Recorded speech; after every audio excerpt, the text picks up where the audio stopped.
নমস্কার বন্ধুরা, news time চ্যানেলে আপনাদের সকলকে স্বাগত জানাই। বন্ধুরা, পশ্চিমবঙ্গ সরকারের তরফ থেকে কৃষকদের জন্য একটি অত্যন্ত গুরুত্বপূর্ণ খবরের আপডেট নিয়ে আমি চলে এলাম আপনাদের সামনে নিউজ টাইমের পর্দায়। বন্ধুরা, কৃষক বন্ধু প্রকল্পের টাকা দেওয়া শুরু হলো। জানুন কিভাবে চেক করবেন আপনার টাকা এসেছে কিনা।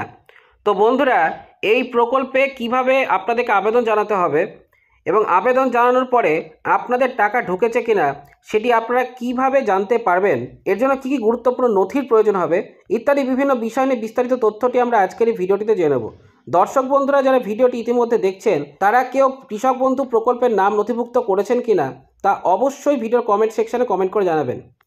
তো বন্ধুরা, বিস্তারিত ভিডিওটি স্কিপ না করে শুরু থেকে শেষ অবধি দেখতে থাকুন। ভিডিওটি শুরু করার পূর্বে আপনাদের কাছে আমাদের একটা রিকোয়েস্ট, ভিডিওটি ভালো লেগে থাকলে এবং ইনফরমেটিভ হয়ে থাকলে অবশ্যই একটি লাইক দেবেন, শেয়ার করে দেবেন। চ্যানেলে নতুন হয়ে থাকলে চ্যানেলটিকে অবশ্যই সাবস্ক্রাইব করে দেবেন।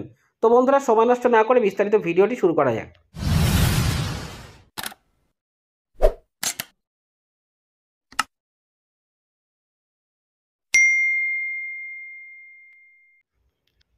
কৃষক বন্ধু প্রকল্পের দীর্ঘ প্রতীক্ষিত টাকা নিয়ে সুখবর। অবশেষে কৃষকদের ব্যাংক অ্যাকাউন্টে পৌঁছাতে শুরু করেছে এই টাকা। সহায়তার অপেক্ষায় থাকা অনেক কৃষকের জন্য এটি স্বস্তি, কিন্তু একই সময়ে সমস্ত কৃষক পেমেন্ট পাবেন না। কেউ কেউ পরেও পাবেন, কিন্তু কেন এই দেরি? কবে টাকা কৃষকদের কাছে পৌঁছাবে? বর্তমানে 109 লক্ষ কৃষক কৃষক বন্ধু প্রকল্পের অংশ। বিপুল সংখ্যক সুবিধাভোগীর কারণে একেবারে সমস্ত অর্থ স্থানান্তর করা সম্ভব নয়। ধাপে ধাপে পরিশোধ করা হচ্ছে। কয়েকজন কৃষক তাদের টাকা একদিনের মধ্যে পাবেন, অন্যদের 3 দিন, 7 দিন বা এমনকি 15 দিন বা তারও বেশি অপেক্ষা করতে হতে পারে। আপনি যদি এখনও আপনার অর্থ প্রদান না পেয়ে থাকেন তাহলে চিন্তা করবেন না, আপনার অর্থ সম্ভবত শীঘ্রই আসবে। কে এই টাকা পাবে না? দুর্ভাগ্যবশত কিছু কৃষক এবার টাকা পাবেন না। এর মধ্যে কৃষক বন্ধু প্রকল্পের জন্য অযোগ্য কৃষকরাও অন্তর্ভুক্ত। যেসব কৃষকদের অ্যাকাউন্টের সঙ্গে আধার লিঙ্ক নেই, যাদের স্ট্যাটাস মুছে ফেলা কৃষক হিসাবে চিহ্নিত করা হয়েছে, এই কৃষকরা এই বছর কৃষক বন্ধু প্রকল্পের আওতায় অর্থ প্রদান পাবেন না। ট্রানজ্যাকশান স্ট্যাটাসে ডিলিটেড ফার্মার লেখা থাকলে টাকা পাবেন না। আর কারা কারা টাকা পাবেন সেটি আবার জেনে নেওয়া যাক।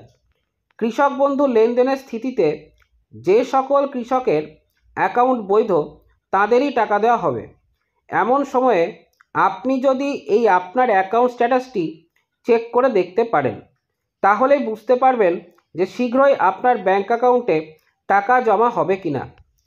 মুখ্যমন্ত্রী বড় ঘোষণা।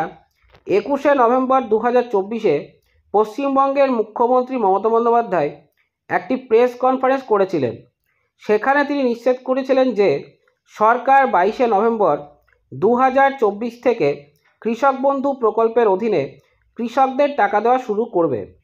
প্রতিশ্রুতি অনুযায়ী সেই অর্থ প্রদানই শুরু হয়েছে এবং প্রক্রিয়াটি অব্যাহত রয়েছে। প্রসঙ্গত, আপনি যদি এখনও আপনার কৃষক বন্ধুর পেমেন্ট না পেয়ে থাকেন, দয়া করে ধৈর্য ধরুন। আপনার বিবরণ ঠিক থাকলে টাকা শীঘ্রই আপনার ব্যাংক অ্যাকাউন্টে পৌঁছে যাবে। আপনার লেনদেনের স্ট্যাটাসটি চেক করুন এবং যদি এটি অ্যাকাউন্ট বৈধ থাকে তাহলে আশা করুন টাকা শীঘ্রই আসবে। বন্ধুরা, কৃষক বন্ধু সম্পর্কিত এই ছিল বিস্তারিত তথ্যটি আপনাদের কাছে কতটি গুরুত্বপূর্ণ লেগেছে তা অবশ্যই ভিডিও কমেন্ট সেকশনে কমেন্ট করে জানাবেন। দর্শক বন্ধুরা, যারা ভিডিওটি ইতিমধ্যে দেখছেন তারা কৃষক বন্ধুর টাকা পেয়েছেন কিনা সেটি অবশ্যই ভিডিও কমেন্ট সেকশনে ইয়েস বলে উল্লেখ করবেন, আর যারা এখনও পাননি তারা নো বলে উল্লেখ করবেন। তো বন্ধুরা, দেখা হচ্ছে পরে ভিডিওটিতে।